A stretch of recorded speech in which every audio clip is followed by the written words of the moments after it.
Mundayga eng sep tezekle жүргөнбүз.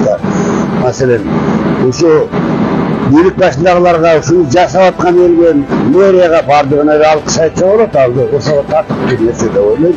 Асфальттын сапатын мен өзүм ушул эме дорога боюнча институт бүткөн, булардын сапаты мурункудан эң негизги стандарт боюнча жасалып атат да. Эч кандай жанакындай үзүүчүсү жок, алып кой деген койгусу жок.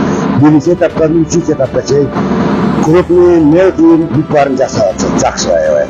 Түменбай Байзақов көчөсүндө, мурунку Түменбай Байзақов көчөсүнүн тура азыр көчө Даниэль Малаш көчөсү.